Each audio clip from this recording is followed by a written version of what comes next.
Senhor esteja convosco. Ele está no meio de nós. Proclamação do Evangelho de Jesus Cristo segundo João. Glória a vós, Senhor. Naquele tempo, muitos dos discípulos de Jesus que o escutaram disseram: Esta palavra é dura. Quem consegue escutá-la? Sabendo que seus discípulos estavam murmurando, por causa disso mesmo, Jesus perguntou: Isso vos escandaliza? E quando virdes o Filho do Homem subindo para onde estava antes? O Espírito é que dá vida, a carne não adianta nada. As palavras que vos falei são Espírito e vida. Mas entre vós há alguns que não creem. Jesus sabia desde o início quem eram os que não tinham fé e quem havia de entregá-lo. E acrescentou: É por isso que vos disse: ninguém pode vir a mim a não ser que lhe seja concedido pelo Pai. A partir daquele momento, muitos discípulos voltaram atrás e não andavam mais com ele. Então Jesus disse aos 12: Vós também quereis ir embora? Simão Pedro respondeu: A quem iremos, Senhor? Tu tens palavras de vida eterna. Nós cremos firmemente e reconhecemos que tu és o Santo de Deus. Palavra da salvação. Glória a vós, Senhor. Louvado seja nosso Senhor Jesus Cristo. Para sempre seja louvado. Meus irmãos e minhas irmãs, nós ouvimos a conclusão do Evangelho do Pão da Vida, que lemos durante 5 semanas, interrompidas apenas domingo passado, porque era a solenidade da Assunção de Nossa Senhora. E no Evangelho de hoje nós nos deparamos com a reação do povo que ouviu o sermão do Pão da Vida. E essa reação, ela encerra um paradoxo, uma situação de extremo. Faltava um ano para a Páscoa de Jesus. A Páscoa definitiva. Um ano. O Evangelho começa dizendo: era a Páscoa. Portanto, faltava um ano. A próxima Páscoa será a morte de Jesus. E agora, há um ano do seu fim terreno, era preciso que as pessoas começassem a dizer se elas queriam ou não ficar com ele. E é aqui, neste Evangelho, que aparecem as primeiras deserções. Aparecem as mais profundas decepções com algumas pessoas que abandonam Jesus. Diz o Evangelho que discípulos eram pessoas que caminhavam com Jesus. E é aqui, já nesse sermão, que mais para frente nós vamos ver que Jesus vai dizer: e um que está dentro de vocês, dos 12, vai me trair. Então, já que nesse sermão da Eucaristia, sobre o pão da vida, já estava uma recusa de fé no coração de Judas. E provavelmente foi esse sermão que deu a Judas não, aqui chega. Vou ficar porque estou lucrando. Mas não dá para engolir o que esse cara está falando. Então aqui nós já temos uma primeira verdade sobre o pão da vida, sobre a Eucaristia. Trata-se de uma verdade de fé central. E como todas as outras verdades de fé, é preciso fé. A Trindade precisa de fé para crer na Trindade. A encarnação, que Deus se fez homem, precisa de fé. Que Jesus ressuscitou e está vivo, fé. Eu compreendo, mas sem fé, se Deus não abre a minha mente porque eu estou pedindo, Senhor, abra a minha mente, Senhor, aumenta a minha fé. Como é que eu creio na Eucaristia? Como é que eu creio que Jesus é o pão da vida, sem fé? Então o problema dessas pessoas era um problema de fé. E eu digo para vocês sem erro, sem medo de errar. O problema hoje é o mesmo do tempo de Jesus. O problema de hoje é o problema da fé. A igreja está numa crise, uma crise de fé. As pessoas hoje vivem muito estranhamente, porque não têm fé. Aí eles vão dizer assim, essa palavra é dura, mas não é o que dizem hoje? Da palavra de Jesus e do Evangelho? Essa palavra é dura. Quem consegue escutá-la? Ela é insuportável. Foi insuportável no passado e é insuportável no presente. Ou os senhores acham que uma palavra dura e insuportável não é uma tentação deturpá-la? Porque quando aquele que fala está presente, eu caio fora. Mas depois que aquele que disse não está mais presente, ou eu estou longe dessa pessoa, eu posso dizer, mas não foi bem assim que ele falou, não. Não foi bem assim que Jesus disse. E aí é isso que você escuta hoje. As pessoas vão dizer para você, mas não foi bem assim.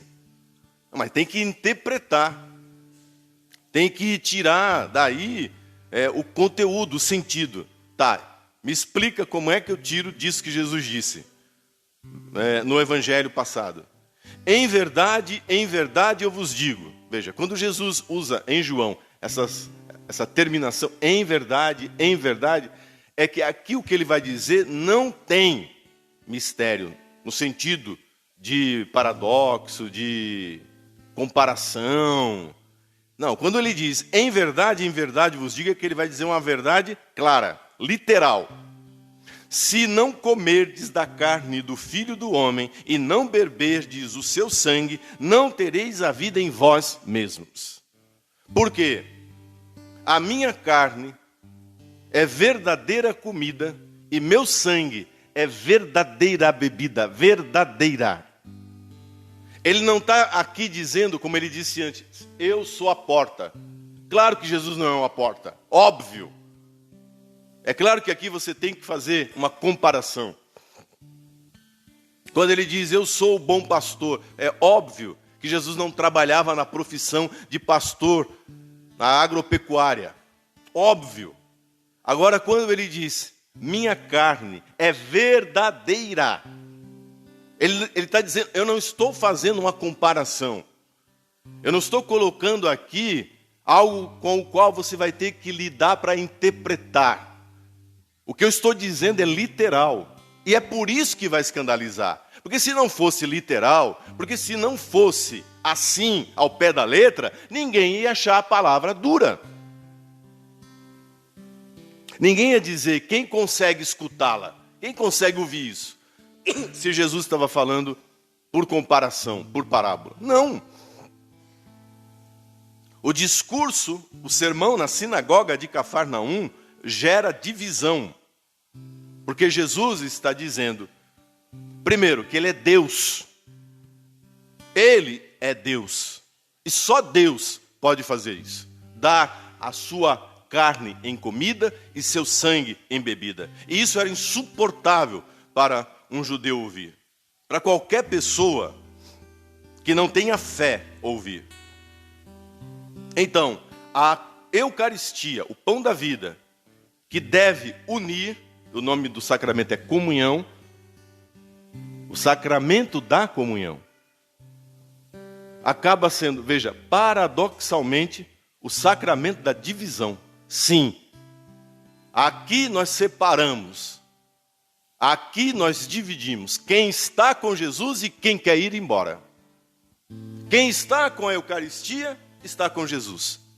Quem não está com a Eucaristia, foi embora. Deturpou a fé. Fez outra coisa. Sim, eu sei que é duro.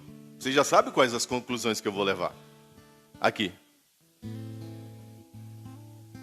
Vocês já sabem, vocês são inteligentes.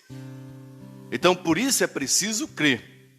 O problema deles é que eles estavam vendo Jesus como um homem qualquer. Mas não é o que muitos aí fora fazem? Eles tinham um bloqueio intelectivo, porque eles olhavam e viam um homem de carne e osso, e eles paravam na materialidade, na humanidade de Jesus, e isso os escandalizava, e isso é que fazia com que eles não aceitassem. Eu estou vendo um homem aqui, um homem como outro qualquer. Mas é a mesma coisa hoje, porque quem é o ministro da Eucaristia? Um padre, um homem como outro qualquer, isso que dizem. Não, meu irmão, eu não sou um homem como outro qualquer. Eu sou um sacerdote do Senhor, um ministro de Deus. Portanto, um ministro ordinário da Eucaristia. Quando eu fui ordenado, foi-me dada uma graça ontológica que transformou o meu ser e fez de mim um outro Cristo na terra. Não, eu não sou igual a você. E aí, pronto, acabou. Não quero, não aceito. Por quê? Porque para crer na Eucaristia, eu tenho que crer no ministro da Eucaristia. Que Jesus deixou uma igreja com uma hierarquia, com homens que ele chamou e ordenou, e disse, façam isso em memória de mim. Foi o que ele disse na última ceia. Só os 12 reunidos. Façam isto. Isto que? O pão da vida. Isto que? A comunhão. Isto que? A Eucaristia, em memória de mim. Mas aí você olha e vê um homem, como outro qualquer.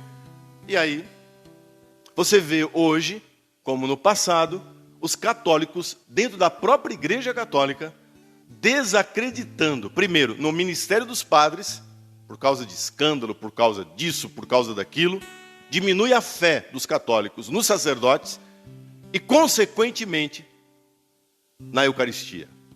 Vou dizer mais, e vou ser mais radical. Os próprios padres perderam a fé, não todos, claro, mas muitos padres perderam a fé na sua identidade sacerdotal. Amanhã começa o nosso retiro do clero. Quem vai pregar é o bispo de Santo Amaro, Dom Nery. Nós vamos lá ficar uma semana rezando para recuperar a nossa identidade, porque a gente convive com tanta gente que desacredita de nós, que nós chegamos uma hora que até nós estamos desacreditando. Você está entendendo? Eu preciso ficar uma semana lá para me lembrar quem eu sou, porque é tanta esculhambação, é tanto maltrato, é tanta ninharia.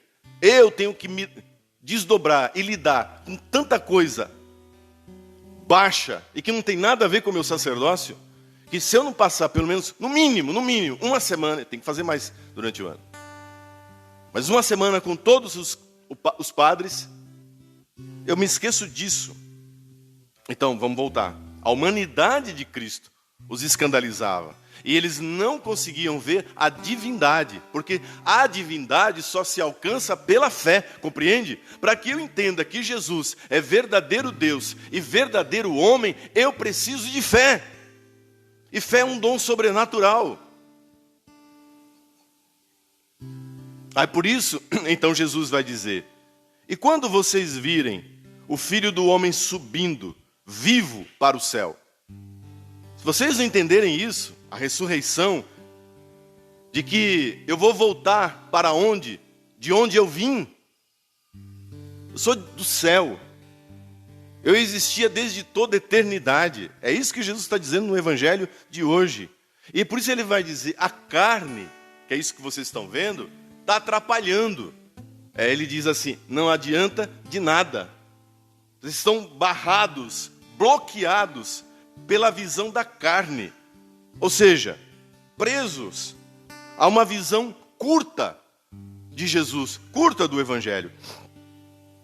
Mas não é isso que acontece hoje? Quem é Jesus? Um cara bom, bonito, bacana, santo, uma espécie de guru oriental que viveu há 2000 anos atrás. Quantos hoje em dia fazem de Jesus um fundador de religião como outros? Tem Buda, Maomé e Jesus. um libertador social. Foi o que a teologia da libertação fez no Brasil nos últimos 40, 50 anos. Diminuir Jesus a um libertador social político de esquerda. E fez a cabeça do povo brasileiro.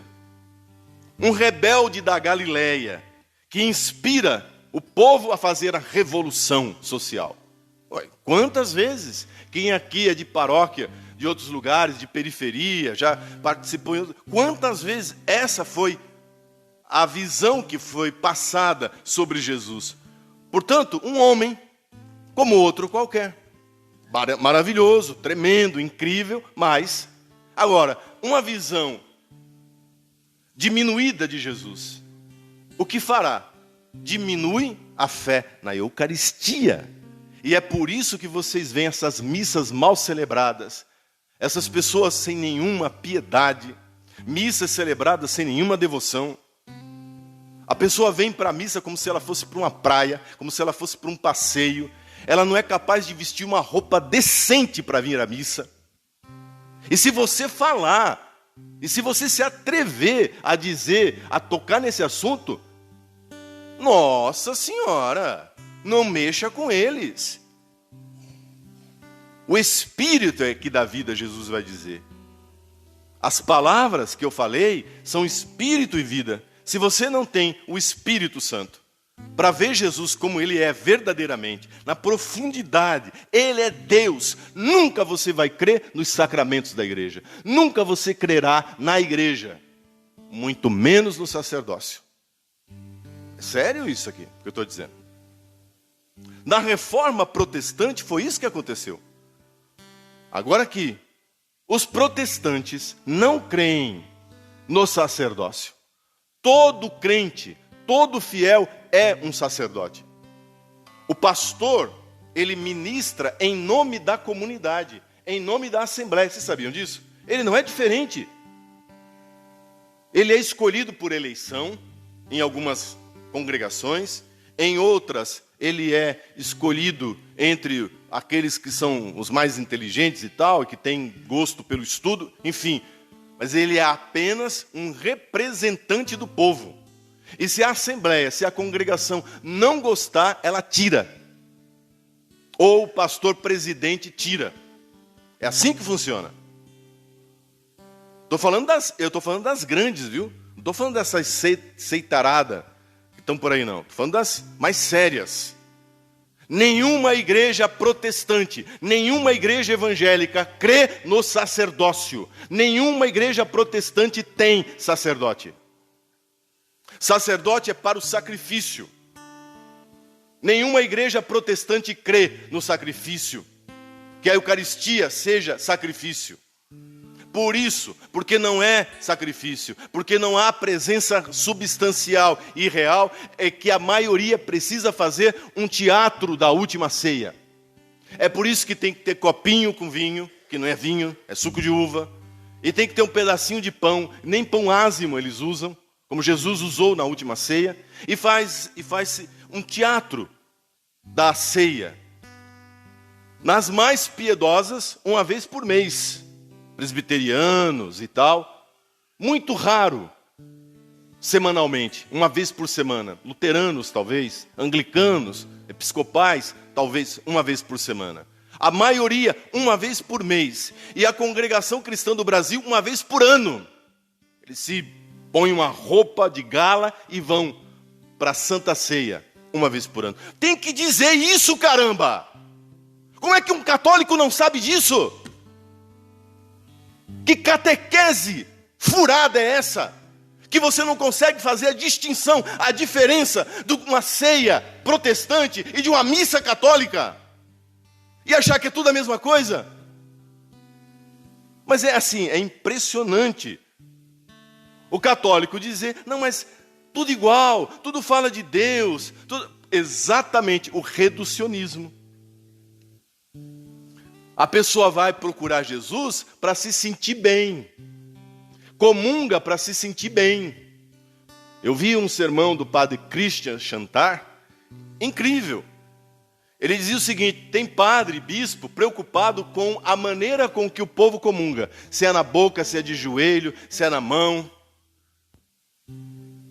E proíbem, estão vendo agora, proíbem as pessoas de comungar na boca. Em Aparecida do Norte. Eu estava lá numa visita, participei de uma missa e fui comungar. Fui comungar na boca, que é o modo ordinário de comungar. A comunhão na mão é uma exceção. Inclusive por causa dos perigos que corre de profanação da Eucaristia. É principalmente por isso que a comunhão é na boca. Porque aí eu tenho certeza que a pessoa comungou.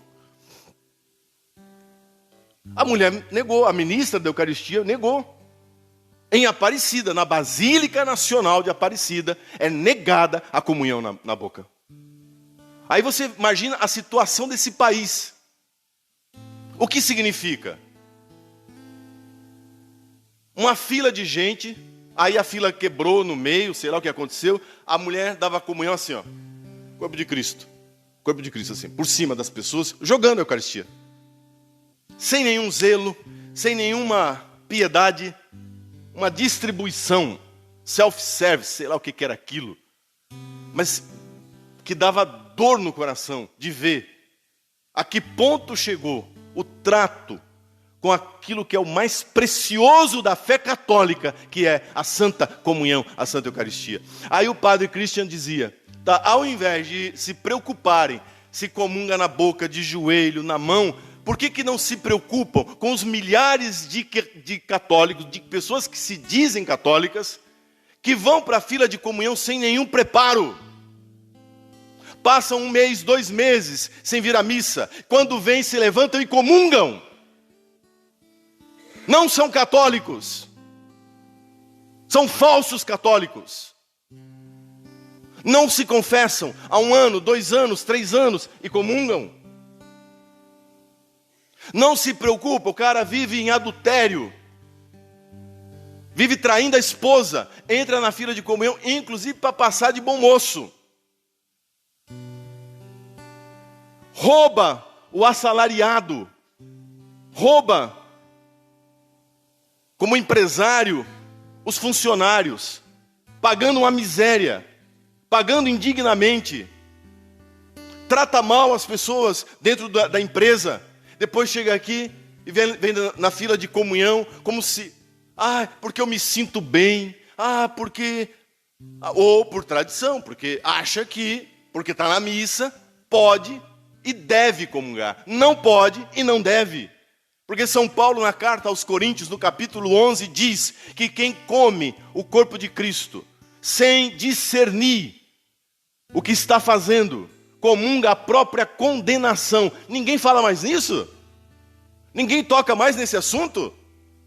São Paulo chega ao ponto de dizer, por isso que tem muita gente doente no meio de vocês. Por isso que tem muita gente adoecida espiritualmente e fisicamente. Então só santo? Não. Só santo pode comungar? Não. Quem crê, quem tem fé, quem está no caminho, quem se confessa, quem frequenta a missa, quem é católico de verdade, é para dar força para viver a fé católica. E não para brincar. De passar de bom moço, de boa moça, para os outros. Para pagar de santão. Ou pior, desvalorizando, desmerecendo a Eucaristia. Vindo aqui quando bem quer e achando que tem direito. A Eucaristia não é um direito. A Eucaristia é uma graça, é um dom que você precisa estar preparado para recebê-la. Veja que há um tom de arrogância nisso, de orgulho nisso. Quem é o arrogante? Quem é o orgulhoso? Em persona, Satanás, o diabo. Tem um espírito diabólico nisso. Quando uma pessoa se levanta da cadeira dela e diz, eu vou comungar, eu posso. Isso aí não é nada. Eu só preciso me sentir bem. Isso aí é uma bênção. É uma coisa que... maluquice. Arrogância. Orgulho. Sem discernir o corpo do Senhor. Agora vocês estão entendendo por que a palavra é dura?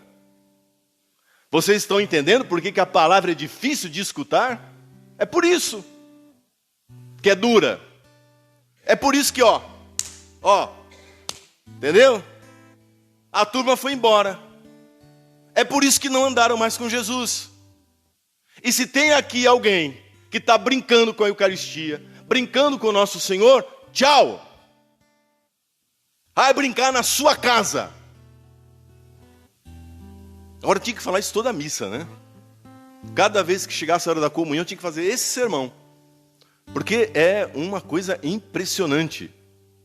Como na igreja atual, na igreja moderna, a Eucaristia transformou-se numa espécie de prêmio. Sabe? Numa espécie de agrado.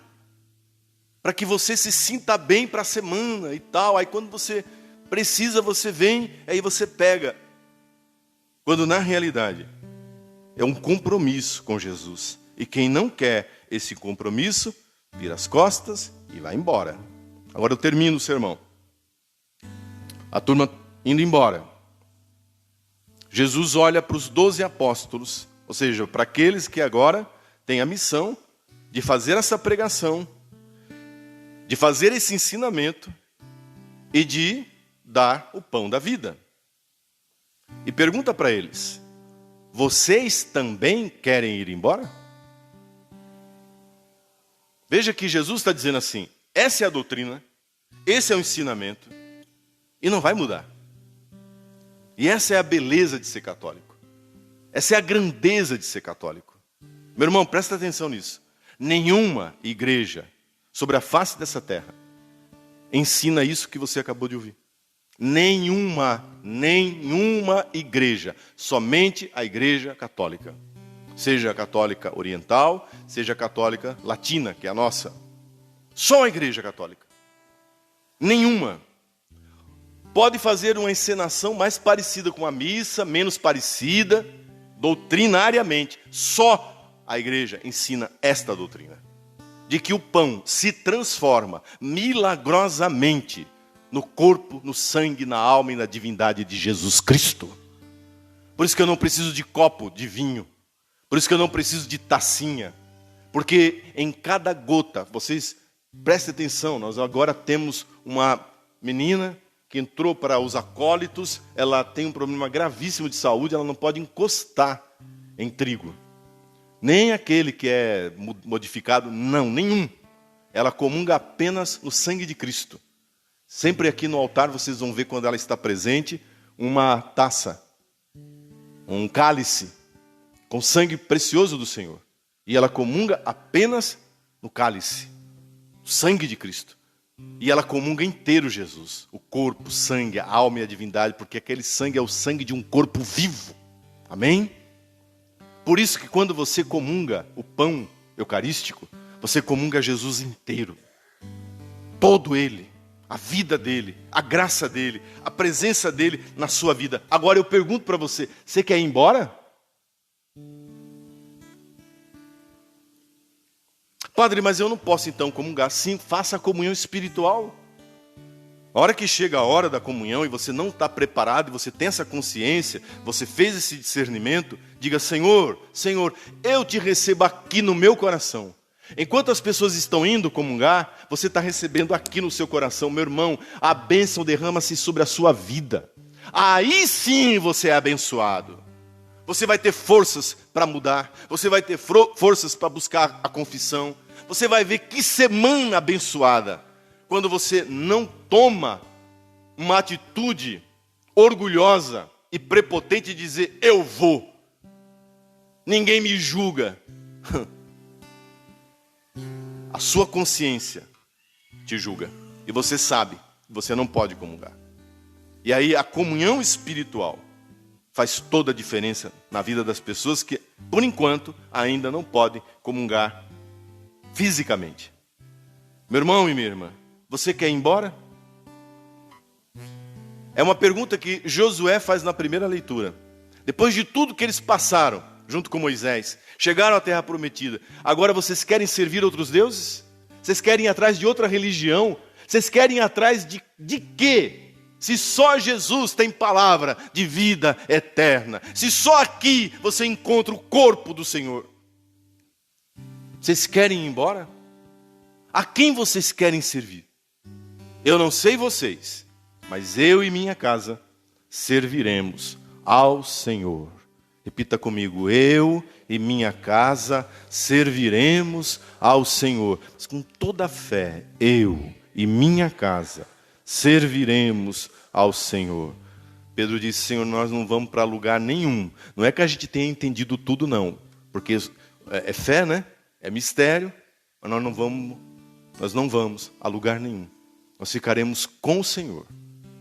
E com o Senhor nós iremos desta para a glória do céu. Assim seja. Louvado seja nosso Senhor Jesus Cristo. Para sempre seja louvado.